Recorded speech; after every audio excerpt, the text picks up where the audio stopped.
Iba talaga sa pakiramdam kapag tinutupad ang isang pangako. Muli po ako inyong lingkod, Tagapanood TV. Isang mabiyaya at masaganang araw po sa ating lahat.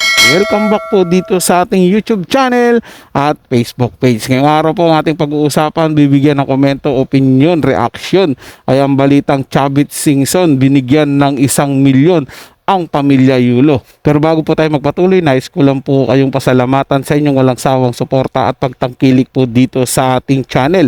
At sa mga bagong napadaan lang po dito sa ating channel, huwag niyo po sanang kalimutan na mag-subscribe. Hit nyo na rin po notification bell para lagi po kayong updated sa mga bago pang video na ating ilalabas.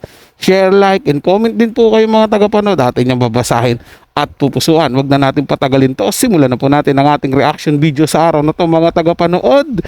Let's do this! Si Chavit Singson, isang kilalang politiko, negosyante at taga-suporta ng sports sa Pilipinas, ay naglalayong muling paglapitin ang double Olympic gold medalist na si Carlos Yulo at ang kanyang pamilya ngayong papalapit na ang panahon ng Kapaskuhan.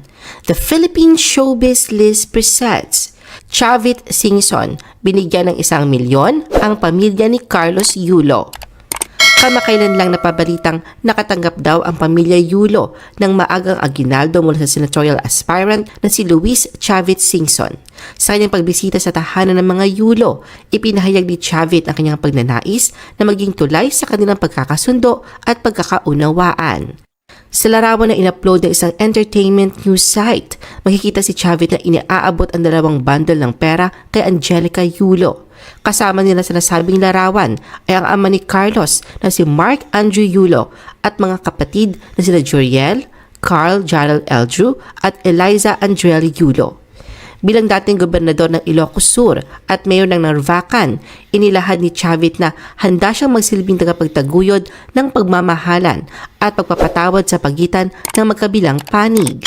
Anya, walang tagumpay ang dapat na mas mataas kesa sa pagmamahal at respeto sa pamilya.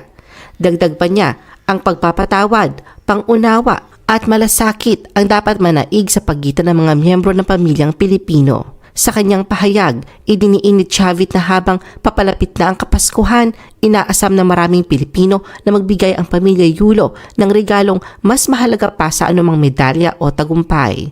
Ang regalong pagkakaisa at pagmamahalan sa pamilya. Bilang bahagi ng kanyang pagsisikap, binigyan ni Chavit ang pamilya Yulo ng 1,000,000 pesos bilang isang pre-Yuletide present o maagang pamasko sa kanilang pamilya.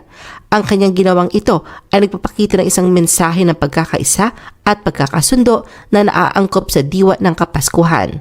Para po sa full video mga tagapanood, bisitahin lang po ang The Philippine Showbiz List. Nasa link po, nasa description po yung link ng kanyang channel para mapanood nyo po yung video na to na tuloy-tuloy na wala pong putol na katulad ng ginawa ko dahil reaction video nga po ito at kumuha lang tayo ng importante para ating bigyan ng reaction.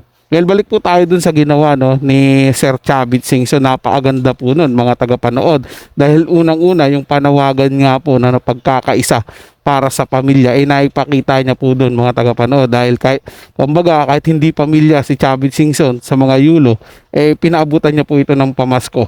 Siguro call out na rin po ito kay Carlos Yulo mga tagapanood, di ba? Sa kabila nung daming pera na pumasok sa kanya sa pagkapanalo niya ng 2 gintong medalya sa nakaraang Olympics, nakalimutan niya pong bahagian yung kanyang pamilya at magpasa hanggang ngayon mga tagapanood, talagang nananatili po siyang walang imik sa kanyang mga pamilya at wala pong balita kung nagbigay na ba ito kahit nga lang libre sigurong mga tagapanood palamig o kahit pa soft drinks man lamang. Wala po atang ginawa to si Carlos Yulo. So napakagandang ginawa po ni Chavit Singson na sana po maantig naman po yung puso ni Carlos Yulo at puntahan niya po yung pamilya niya, lalo na yung nanay niya, magkaayos po sila, di ba? Kahit naman po siguro mga tagapanood na hindi niya kausapin yung nanay niya, basta yung mga lola niya na lang po, mga kapatid niya, yung tatay niya, total wala naman pong kinalaman yun, di ba, sa alitan ng mag-ina. Kaya nga lang po, ang punto po dito mga tagapanood, diwa po ng Pasko na pagpapatawad, pagbibigayan. Yun na lang po sana ang isipin ni Carlos Yulo. Total, tradisyon po nating mga Pilipino yan na magsama-sama tuwing araw ng Kapaskuhan. Sana po talaga mga tagapanood nitong darating na Pasko ay makakuha tayo ng balitang umuwi si Carlos Yulo sa pamilya niya at nagkaayos po sila. Yun naman po ang hinihingi ng mga taong sumusubaybay po sa kanila. So muli po ako ay nagpapasalamat kay Sir Chavit Singson dahil tinupad niya po yung kanyang pangako sa pamilya Yulo. So yun lang po mga tagapanood, may nagustuhan niyo po yung ating talakayan sa araw na to at kung kayo bago lang po na napadaan dito sa ating channel, huwag niyo po sanang kalimutan na mag-subscribe. Hit niyo na rin po notification bell para lagi po kayong updated sa mga bago pang video na ating ilalabas. Share, like, and comment din po kayo mga tagapanood. Atin yung babasahin at pupusuan. So hanggang sa muli po, ito yung Tagapanood TV. Komento at opinion lamang. Wala pong personalan. Paalam po at mabuhay po kayong lahat.